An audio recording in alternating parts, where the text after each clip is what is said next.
Hello students, so let's continue our course on electric drives, EE308. So in module 4, we'll be seeing basically the speed control of AC motors, in which particularly three-phase induction motors.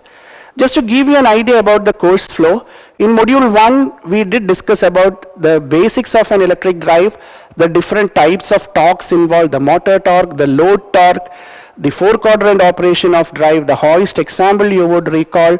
So the basics of drive we discussed there.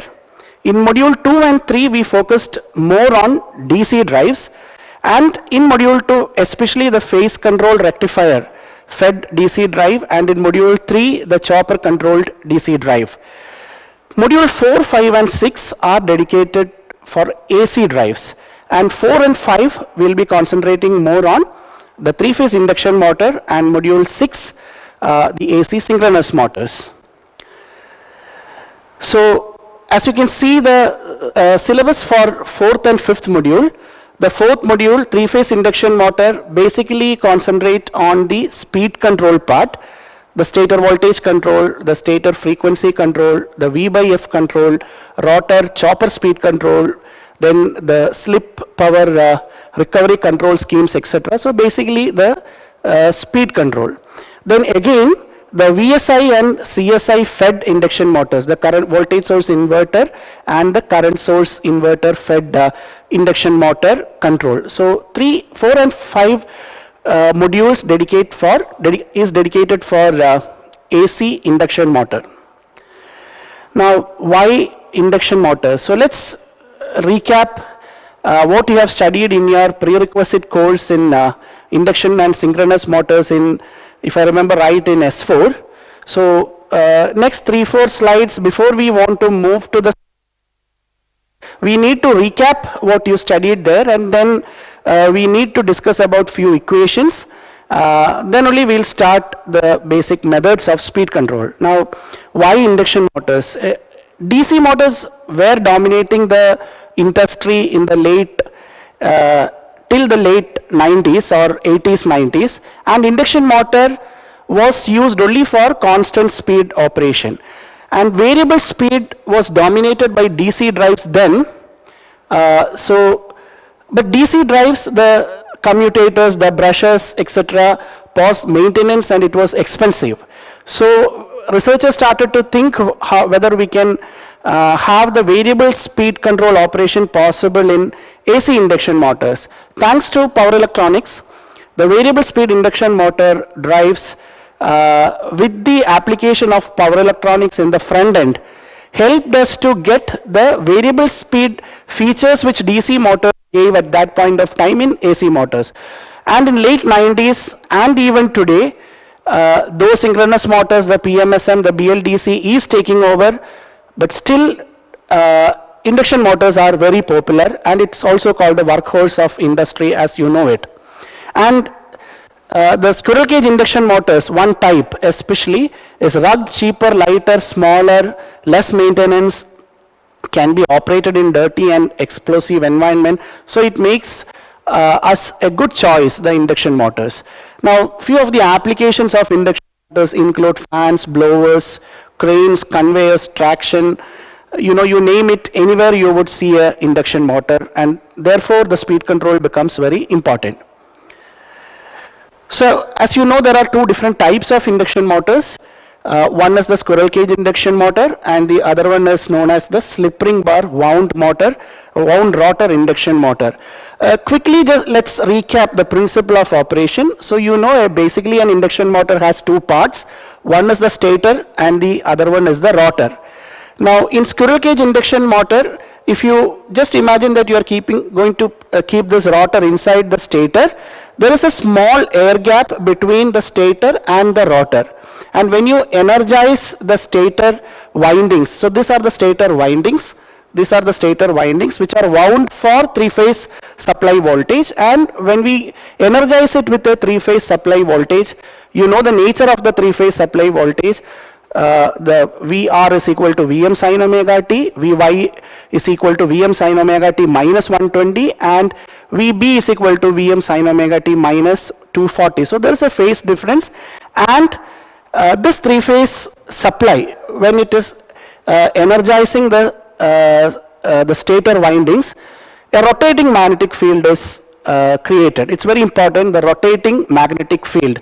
So this rotating magnetic field will sweep past through the small air gap, and this rotor, as you can see, it is shorted. So these are the copper bars with which the rotor is shorted, and when the rotating magnetic field will sweep past the air gap and links with this rotor conductor which are stationary, you know, as per electromagnetic induction principle, you will have an EMF induced in the rotor circuit. And because of that induced EMF, and since the rotor conductors are shorted, a current is going to flow through the rotor conductor. Now, you have interaction of basically two flux here. So the rotating magnetic field as well as due to the current produced in the rotor conductors. And later there is a relative speed happening between these two fluxes, and the rotor will start to catch up with the stator rotating magnetic field, and then the rotor starts to rotate.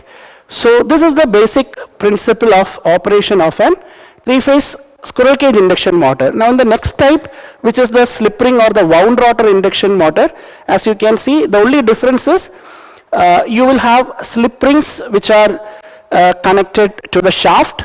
So the advantage is you have control over the rotor circuit. Here you don't have any control over the rotor circuit, but here you have control over the rotor circuit. You can add additional resistance in the rotor circuit. Thereby we have certain advantages to it, but this becomes more expensive. When we get into details with the supporting equations, you will come to know what are the advantages if you can vary or control the rotor resistance. So just to put it in a small write-up, I told the rotating magnetic field, the speed at which the rotating magnetic field rotates in the stator is known as synchronous speed ns, and the equation for synchronous speed ns is 120 f by p, where f is the frequency of the supply voltage. In India it is 50 hertz, and p, it is the number of poles, p the number of poles of the motor. And this rotating magnetic field links with the stationary rotor, and an induced EMF is developed in the rotor, and since the rotor windings are short circuited, a large current flows through the rotor winding. Now the situation is like a current carrying conductor is kept in a magnetic field and it experiences a mechanical force, thereby the rotor will start to rotate. Now there is a relative speed between the rotating magnetic field and the rotor conductors, and to reduce the relative speed, the rotor starts to rotate in the same direction of the stator field and tries to attain the same speed of rotating magnetic field. So here you have to concentrate on this particular equation. So here you see ns. What is ns? The speed of the rotating magnetic field known as synchronous speed. And once the rotor starts to rotate, there is another speed, which is the speed of the motor or the rotor speed. So you have two speeds here. One is ns. ns is the speed of the rotating magnetic field, and n the speed of the rotor shaft, or that is the speed of the motor we call. Now we define something known as slip speed, n slip, which is the difference between these two speeds, the synchronous speed and the rotor speed. And it's a practice to express the slip in terms of percentage of synchronous speed, and this is a very popular equation which you have studied. So the percentage slip is ns minus n by ns. I can rearrange this equation in order to get on the left hand side the rotor speed, which is n, is equal to ns into 1 minus s. So I slowly try to introduce to you through this equation the concept of speed control. Now suppose I want to control the rotor speed, which is n. Obviously there are two choices. One, if you can vary ns, that is one choice. Other one is varying slip. Now, if I substitute for ns, I can rewrite this equation as n is equal to 120 f by p into 1 minus s. So what all could be the possible ways of speed control? One is varying f, which means varying frequency, and varying the number of poles, or by varying s, the slip. Now, like I told in the beginning, in the late 90s, etc., it was very difficult to get a variable frequency. Why? Because KSAB, for example, in India, the frequency is fixed, we get it at 50 hertz. But how can we vary that? With the advent of power electronics and our inverters, now it's possible to vary the frequency. So we'll come into that into more detail later in different types of speed control mechanisms. Few more equations we need to refresh so that we can better understand the speed control techniques. So few more equations I bring to your I bring here. Now, looking from the rotor side, what will be the rotor current frequency? That's very important. The rotor current frequency Fr is equal to slip times the stator current frequency. So Fr is Sf. Keep that in mind. Now coming to the rotor side, let me just take 1 or 2 minutes to give you an idea that induction motor is also another kind of transformer. You know about transformer. Transformer has a primary winding, transformer has a secondary winding. How the flux in the primary and secondary is getting linked with the secondary is through the core of the transformer. Similarly, induction motor has got a stator and a rotor. Like the primary and secondary of a transformer, you have a stator, you have a rotor, and it's the air gap that forms the flux path that gets linked between the stator and the rotor, which means the equivalent circuit of a transformer, in a similar way you can also study the equivalent circuit of induction motors. Now I am not going to go into detail of the equivalent circuit part, etc., which you have studied in detail in S4, but few equations I need from there for this course. So one is the rotor impedance per phase Z2. Now you know any impedance in that way which we have studied in your fundamental basic electric course, impedance Z is equal to square root of R square plus X square, but here the inductance X2 or the reactance, inductive reactance is a measure, it varies with the slip. So you have to add Sx2 also into it, or if you see that it is 2 pi FL Xx, so inductance will vary with respect to the change in slip. So Z2 is square root of R2 square plus Sx2 the whole square. Now what is power factor? Rotor power factor. Rotor power factor is cos phi 2. Now you know basics we have studied. Power factor is R by Z. So here it is R2, which is the rotor resistance, and this is Z2. So it's R by Z. So R2 by square root of R2 square plus Sx2 square. And we also need to know about the rotor current per phase. So the impedance, the rotor current frequency, the rotor power factor, and the rotor current per phase I2. Now what is rotor current per phase I2? I2 is equal to slip times E2. Now in the equivalent circuit, if you see, E2 is the EMF in the secondary.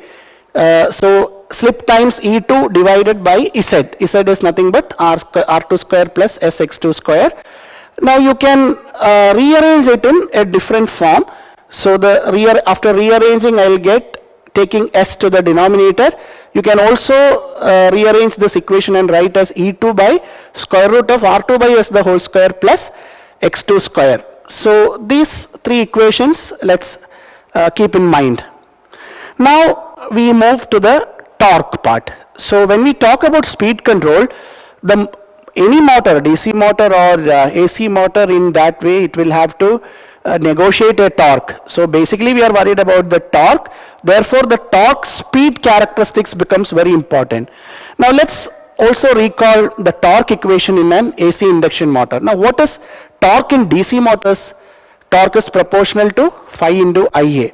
So the interaction between two fluxes is what is going to give us a torque. So this interaction of torque is proportional to this flux into the flux probably created by Ia. So in DC motors, this was the equations that we know, and then similarly extending it to an AC induction motor, again torque is proportional to phi into, instead of Ia there it is I2 cos phi 2. So torque is proportional to again interaction of another two fluxes, one with respect to the stator and other with respect to the rotor. So replacing this equation proportionality constant with an equal to, here I add a K here, so T is equal to, torque is equal to K E2 I2 cos phi 2, where E2 is the EMF in the secondary, I2 is the current in the secondary, and cos phi 2 is the rotor power factor. Now why I replace phi with E2 here? Because flux is proportional to the voltage. That's a very important information as far as speed control later when we want to discuss more about. Now substituting for I2 and cos phi 2, I2 and cos phi 2 in this particular, these two equations I substitute here in this basis. So I'll get a final equation for torque, which is equal to K slip times R2 E2 square by R2 square plus S x2 the whole square. So let's see, torque is, what all parameters are here? Slip is there, the rotor induced EMF or the secondary EMF E2 is there, R2 the rotor resistance, the secondary winding resistance R2 is there, of course X2 the reactance of the rotor windings. So this equation is very important, so please keep this in mind.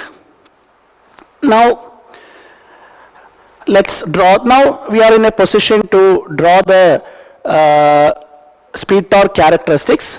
Now here again a word of caution, in our reference textbook Dubé, we followed for the first three modules Dubé. If you are following Dubé, you will see that in the x-axis they have took omega, omega is again the speed, omega s instead of ns, omega r instead of nr.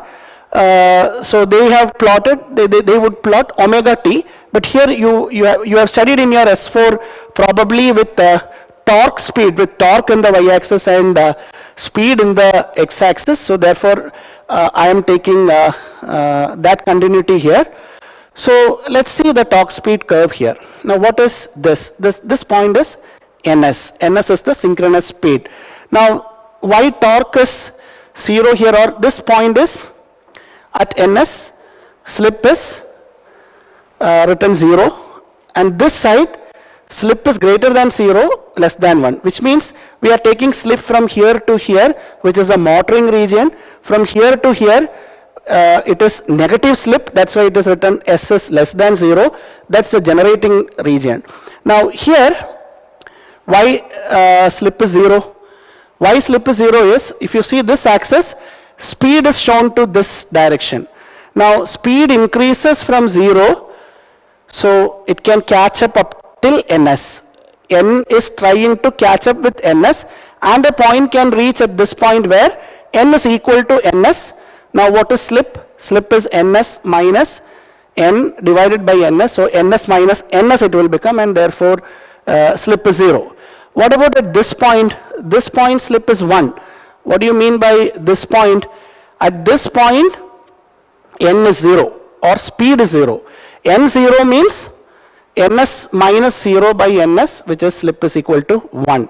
So we are going to discuss about this area, which is our motoring region, wherein slip is greater than 0, less than 1. So slip is, it is going to be 0 here, so please keep that in mind. This is slip 0 here, and it will move and become equal to 1 here.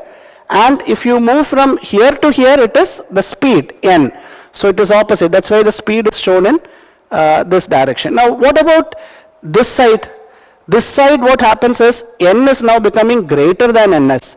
Rotor speed becoming greater than ns means it is going to be generator, or that you call it as an induction generator. So this is the generating region. Now if you see how you get this curve, you plot this. So you have the slip part in it, and if you try to plot this, you can see the torque starts to increase, the torque becomes a maximum, and then it decreases. So this is the torque speed curve of a induction motor for a particular resistance R2.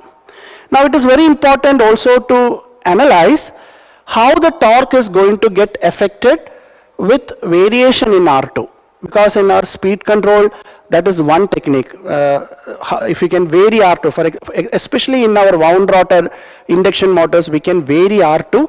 Now what happens when you vary R2, the torque speed characteristics. So we'll see that in the next slide.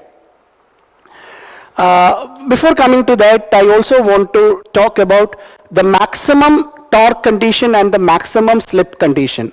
So you know that this is our basic equation for torque, and slip is maximum. I'm not going into the derivation part, etc., because this course is not going to deal with how the induction motor works, its equivalent circuit. All this was your prerequisite, so I'm just recapping it. If you are not aware about this expressions, please go back and refer to your S4 induction motor basics, and then you will come to know in detail about this. But for those who recall, maximum slip or slip SM will be equal to R2 by X2, and at this point the torque will be maximum. That's why that is called the maximum slip SM. Now this is the torque equation, and we can see when will the torque be maximum. So as I told, torque will be maximum when S is equal to R2 by X2, and if you substitute that and try to find out what is the maximum torque after differentiating this equation and then finding out equating it to 0, you will get an expression which is maximum torque is equal to K E2 square by 2x2 Newton meter.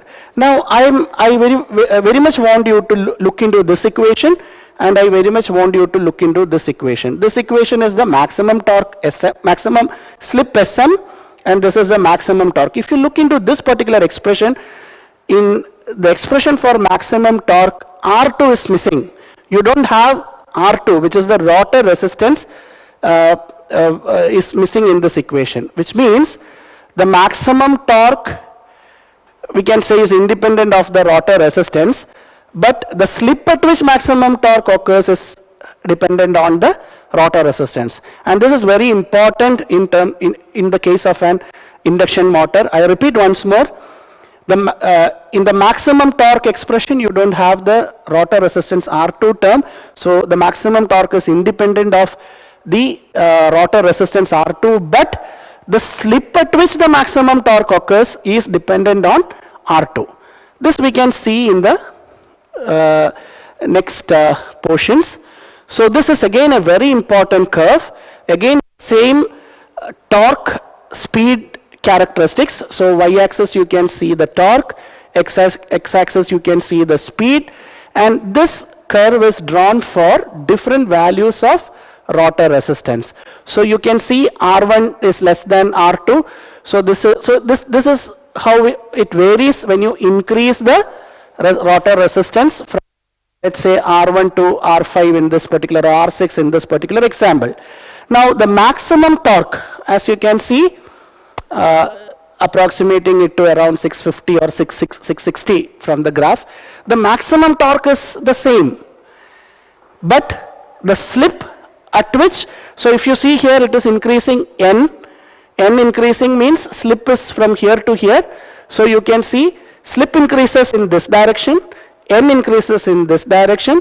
So you can see when slip increases, the maximum torque at what particular slip is happening is dependent on the rotor resistance, but the maximum torque still remains the same. So I conclude here in this particular discussion, the torque equation from which you try to get what is the maximum slip and maximum torque. So in maximum slip you can see R2 expression here, but in maximum torque you don't have R2 here. So this curve is very important. Now coming to an approximation here, at full load the slip is very low, or S x2 the whole square can be neglected because the slip is, you have a very small slip at full load, and torque can be approximated to S into E2 square, which means torque is proportional to slip and E2. So this is very important in terms of our speed control, which we would discuss later. By varying slip and E2, torque can be varied. Also torque can be varied by varying the rotor resistance. So when I vary the rotor resistance, the torque is varying. Now suppose I get a maximum torque at R1 here, it happens at this speed. Suppose I vary again R2, or I increase R2 is more than R1, at this point, at this speed I get the maximum torque. So what does that imply? I am also getting a speed control by varying R2. So that is where I want all this equation that you should relate it with the speed control aspect of our course. So I think I am now almost done with what prerequisite or the basic equations that you need to remember in order to get into in detail into the speed control techniques. Now let's come to our main part of the fourth module, which is speed control of induction motors.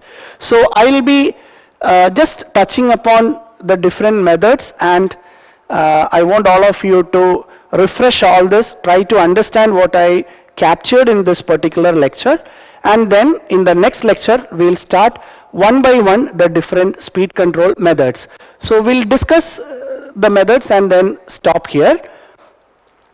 So one method is pole changing. Now how will you relate that with the equation? Ns is equal to 120 F by P. So you can see poles, the number of poles and Ns, there is an inverse relation. So if the number of poles you increase, the synchronous speed comes down. When the synchronous speed comes down, rotor speed also will come down, because the rotor flux is, or rotor is always trying to catch up with the rotating magnetic field speed. So Ns coming down, N also will come down. That is one method of speed control, which is pretty straightforward. Then you have the stator voltage control, the supply frequency control, 120 F by P. Ns is equal to 120 F by P. So F you vary, Ns will vary again, and N will vary again. Stator voltage control, how stator voltage control method is important.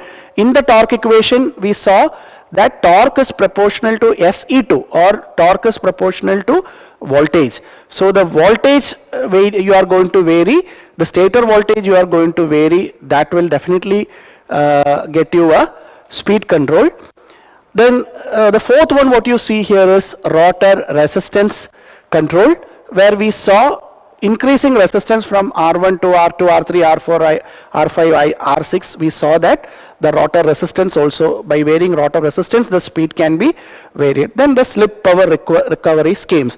Now methods 1, 2 and 3 are applied for, you can apply for both squirrel cage induction motor as well as slip ring induction motor. Methods 4 and 5 are applicable only to slip ring induction motors, because in cage induction motor, rotor is short circuited, you don't have any control over the rotor resistance. But here in slip ring induction motors, you can control the rotor resistance, thereby we'll be able to get a speed control.